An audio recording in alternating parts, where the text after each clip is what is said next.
Morning అండి అందరికీ very very good morning, great morning. So నా పేరు వచ్చేసి వరికుప్పల వెంకన్న.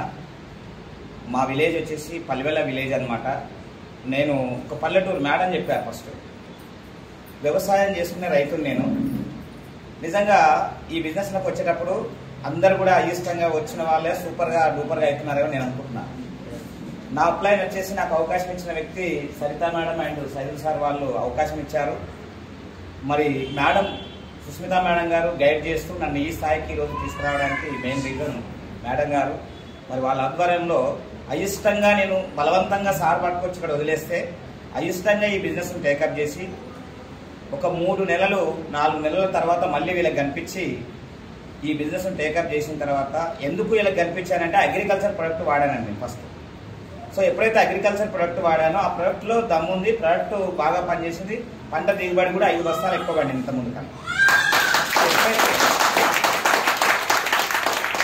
ఈ 5 బస్తాలు ఎప్పుడైతే ఎక్కువ పడిందో ఇదేదో ఉంది తెలుసుకోవాలని అప్పుడు అనిపించింది అన్నమాట. అనిపించి మళ్ళీ ఈ బిజినెస్ టేకప్ చేసి నేను వాడుకుంటే నాకు వచ్చింది ఏంటి అంటే 247 రూపాయలు వచ్చింది ఫస్ట్. తర్వాత నేను వాడుకుంటే అది వచ్చింది. వాడింపజేస్తే ఏమొస్తుందని తెలుసుకొని ప్లాన్ విన్నాను. ప్లాన్ విన్న తర్వాత వాడింపజేశాను కొంతమందికి. వాడింపజేస్తే వితిన్ 2 మంత్స్లో డైరెక్టర్ అయ్యాను, బ్రాంజ్ డైరెక్టర్ అయ్యాను. సో అప్పుడు నా ఇన్కమ్ ఎంత అంటే 19,557 రూపాయలు వచ్చింది. సో నాకు అర్థమైంది ఏంటంటే ఇక్కడ పని చేసుకుంటే డబ్బులు వస్తాయని క్లారిటీ వచ్చిందండి. ఇంకేం లేదు, సింపుల్గా చెప్పాలంటే. ఎక్కడైనా పని చేస్తాం కదా, దేనికోసం పని చేస్తాము? డబ్బు కోసమే. మరి డబ్బు కోసం పని చేస్తున్నప్పుడు డబ్బు లేని చోటు కాడ పని చేస్తే డబ్బు రాదనేది క్లారిటీ ఉంది. మరి డబ్బు వచ్చేసి చోట పని చేస్తే డబ్బు వస్తుందని అర్థమయ్యి నేను మళ్ళీ అదే నెలలో 70వ రోజు నాడు నా అండర్లో ఒక సిల్వర్ డైరెక్టర్ క్రియేట్ అయ్యాడు. నేను సిల్వర్ డైరెక్టర్గా వచ్చాను. అదే మంత్ 3rd మంత్కి వచ్చేసరికి నా చెక్కు 42,000 చెక్ అయ్యి.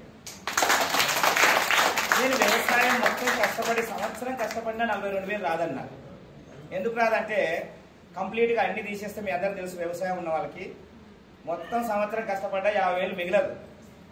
మరి ఇదేదో బాగుంది అని చెప్పి డిసైడ్ అయ్యి కంప్లీట్గా మీరు ఎట్లయితే వచ్చి కూర్చున్నారో ఎట్లా మీటింగ్ లేనో స్టార్ట్ చేశాను. మోర్ మీటింగ్స్ తీసుకొని అదే 3-4 నెలల తర్వాత ఫస్ట్ కరోనా వేవ్ వచ్చినప్పుడే డైమండ్ డైరెక్టర్ కొట్టేశాను. అప్పుడు ఇన్కమ్ ఎంత అంటే 79,000 ప్లస్ ఇన్కమ్ తీసుకున్నాను. సో స్టార్ డైరెక్టర్ అయ్యాను. సారీ అండి, కరోనాలో స్టార్ డైరెక్టర్ అయ్యాను. 67,000 ఇన్కమ్ తీసుకున్నాను వెంటనే. తర్వాత 1 నెల ఆగి 2వ నెలకు వచ్చేసరికి డైమండ్ డైరెక్టర్ ప్రమోషన్ పొందాను. 79,000 ఇన్కమ్ ప్లస్ తీసుకున్నాను.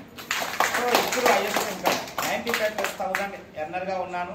ప్లస్ మేడం అన్నట్టుగా ఈ నెల కానీ వచ్చే నెలలో కంపల్సరీ 1 lakh క్లాస్ అవుతుంది. ఇయర్ ఎండింగ్ నాటికి నా గోల్ ఏంటి అంటే 3 lakh మేడం వాళ్ళ చెక్ రా చేయాలి. ఇది నా ఇక్కడ ఎవరైనా పని చేసుకుంటే డబ్బులు వస్తాయండి. ఎక్కడైనా పని చేయాలి, డబ్బుల కోసమే పని చేయాలి. ఇది గుర్తుపెట్టుకోండి. చాలా మంది ఏమనుకుంటారంటే వెస్టీజ్కి వస్తే పని చేయాలనుకుంటారు. ఎక్కడైనా పని చేయాలి, పని చేస్తేనే డబ్బు వస్తుంది. మరి ఇక్కడ పని చేయాలంటే ఇక్కడ శ్రమ చూస్తున్నారండి ఏమన్నా? Already car achiever. Yes, already car achiever. Car కాదు, 2వ కార్ కూడా తీసుకోబోతున్నాను. మా బాబుకి త్వరలో మీకు అది చెప్తాను. మా బాబుకు కార్ కావాల్సి వస్తుంది. నా కార్ ఆయన లాక్కెళ్ళిపోతున్నాడు. కాబట్టి నేనేం చేయాలంటే ఇప్పుడు నాకు కార్ తీసుకోవాలి. అంటే 1 కార్ కాదండి, 2 కార్లు తీసుకోవడానికి, 2వ కార్ తీసుకోవడానికి రెడీగా ఉన్నా. నా అండర్లో నా డౌన్లో ఉన్న ఇంకొక డైమండ్ డైరెక్టర్ ఆల్రెడీ 2 కార్లు తీసుకున్నాడు. ఆల్రెడీ ఒక డైమండ్ డైరెక్టర్ వాళ్ళ సార్ కార్ గిఫ్ట్ ఇచ్చింది. ఇంకో diamond director car already book చేసింది. ఇంకొక డైమండ్ డైరెక్టర్ ఈ రోజు చూడబోతున్నాము. అంటే ఇంకొక 6 నెలల లోపు, 6 నెలలు పడుతుంది మనకి. సో సూపర్, నవంబర్లో సార్ది కూడా ఉంటుంది. ఆల్మోస్ట్ మా టీం నుంచి 10 కార్లు తీసుకోబోతున్నామండి కంపెనీ. కాలినడుకొని వెళ్ళే రైతు ఏంటి, ఒక టీంని క్రియేట్ చేసుకుని 10 కార్లు వాళ్ళకి ఇప్పించడం ఏంటి, నేను కార్లో తిరగడం ఏంటి, నేను 2 కార్లు తీసుకోవడం ఏంటి?